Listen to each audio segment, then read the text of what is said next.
आयुर्वेद हमें हजारों वर्षों से स्वस्थ जीवन जीने की दिशा दिखा रहा है। आजकल के जीवन में यानी कि इस बदलते लाइफस्टाइल में हम कहीं ना कहीं अपने शारीरिक और मानसिक स्वास्थ्य का ख्याल नहीं रखते। प्राचीन भारत में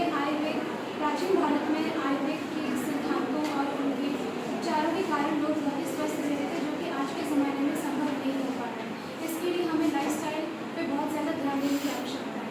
आयुर्वेद से न हम केवल अपने मानसिक एवं शारीरिक स्वास्थ्य का ख्याल रखेंगे, बल्कि हम एक स्वस्थ और संतुलित जीवन भी जी पाएंगे। दिनचर्या वह दैनिक नियम है जिनका पालन करने से व्यक्ति का शरीर शारीरिक, मानसिक और आध्यात्मिक रूप से स्वस्थ रहता है। दिनचर्या को सर्वप्रथम हमें ब्रह्म मुहूर्त में उठना चाहिए। उसके पश्चात हमें जीर्ण अजीर्ण का विचार कर मूत्र और मूत्र का त्याग करना चाहिए। उसके पश्चात दंत धावन के लिए हमें आग, कोको और खलील आदि की दातुन का प्रयोग करना चाहिए, जो कि कनिष्ठ का उंगली के अग्रभाग के समान मोटी हो, जिसकी लंबाई लगभग 12 अंगुल हो, जो कि कटु, तिक्त और कषाय रस युक्त हो। उसके पश्चात हमें अंजन का प्रयोग करना चाहिए, जो हमारे आंखों के लिए हितकर होता है। हमें इसमें सौवर्यंजन का प्रयोग करना चाहिए और कफ स्राव के लिए हमें रसंजन का प्रयोग करना चाहिए। रसंजन का प्रयोग हमें हफ्ते में एक बार करना चाहिए, वो भी रात्रि के समय। इसके बाद हमें अंजन पश्चात कर्म में धूप, तांबुल और गंडूस का प्रयोग करना चाहिए। उसके बाद हमें अभ्यंग करना चाहिए। अभ्यंगम आचरे नित्यम स जरा श्रम वातः दृष्टि प्रसाद पुष्ट आयु सप्न सूपन ताटेकर। अभ्यंग के बाद हमें व्यायाम करना चाहिए। लाघवम कर्म सामर्थ्य दीप्तो अग्नि मेदश विभक्तगण गात्रत्व व्यायामात् जायते। उसके बाद हमें उत्वर्धन करना चाहिए। उत्वर्धनम कफहरम मेदशः प्रमीलायनम स्थिरीकरणम अंगानां प्रसादकरम करम। उसके पश्चात हमें स्नान करना चाहिए। दीपनं दशमायुषम स्नानं ऊर्जा बलप्रदः कंडुबल श्रम हुए चंद्रादृतः पाम। इन सब नियमों का हमें दिनचर्या में पालन करना चाहिए, जिससे हम शारीरिक रूप से स्वस्थ रह सकें।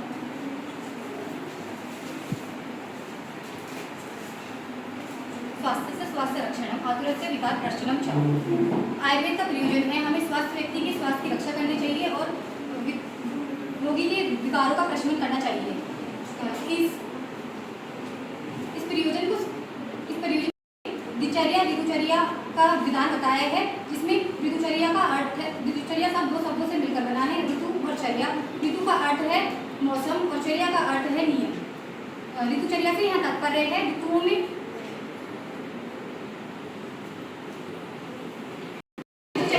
आयुर्वेद में एक साल को एक संवत्सर कहा गया है। उसको 2 कालों में विभाजित किया गया है, आदान काल और विसर्ग काल। और आदान काल में 3 ऋतुएं आती हैं, जो कि हैं शिशिर, वसंत, ग्रीष्म। विसर्ग काल में भी 3 ऋतुएं आती हैं, वर्षा, हेमंत, शरद। आदान काल को हम आग्नेय उत्तरायण भी कहते हैं। इसमें सूर्य की गति बल अधिक होता है और सूर्य उत्तर दिशा की ओर गमन करता है। विसर्ग काल में इसको हम सौम्य और दक्षिणायन भी कहते हैं। इसमें चंद्रमा का बल अधिक होता है और ये दक्षिण दिशा की ओर गमन करता है। सूर्य दक्षिण दिशा की ओर गमन करता है। ऋतुओं में हमें आहार विहार का विशेषकर ध्यान रखना चाहिए, ताकि हमारे जो दोष हैं वो संतुलित बने रहें और रोग उत्पन्न ना हो। ऋतुओं के साथ साथ हमें ऋतु संधि का भी ध्यान देना चाहिए।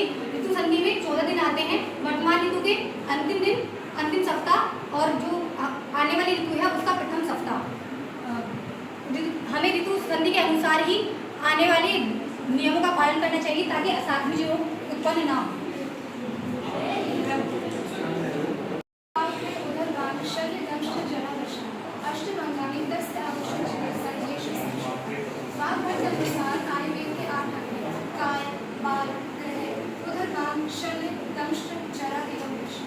यहाँ पे काय का अर्थ अग्नि से है, यानी कि अग्नि कर्म से। ऐसी चिकित्सा जैसे हम अग्नि द्वारा करते हैं। फिर इसके बाद हम बात करते हैं बाकी यानी शिशु एवं बाल रोग की चिकित्सा। फिर उसके बाद हम बात करते हैं गृह। आज के ज़माने में जिसे हम बैक्टीरिया कीटाणु कहते हैं, पुराने ज़माने में लोग इसे भूत, पिशाच एवं प्रेत कहते हैं। इनसे उत्पन्न होने वाली व्याधियों और उनकी चिकित्सा के बारे में गृह यानी कि उपकार के अंतर्गत आते हैं। फिर इसके बाद हम बात करते हैं उदरकांति यानी कि गला और गले से ऊपर यानी कि ईयर नोज थ्रोट में होने वाली व्याधियों और उनकी चिकित्सा के बारे में। फिर उसके बाद हम बात करते हैं शरीर की, इसमें यंत्र, तंत्र, इशारा और अग्निकर्म आता है। इन कर्मों द्वारा हमारी बॉडी में जो भी फॉरेन पार्टिकल्स या फॉरेन बॉडीज है या जो अत्यधिक मल है उसको निकालने में बात की जाती है। फिर इसके बाद हम बात करते हैं दंष्ट्रा की, यानी कि विष। पेड़ पौधे से निकलने वाला विष या किसी सर या बिच्छू से निकलने वाला विष, उसकी पहचान और उससे उत्पन्न होने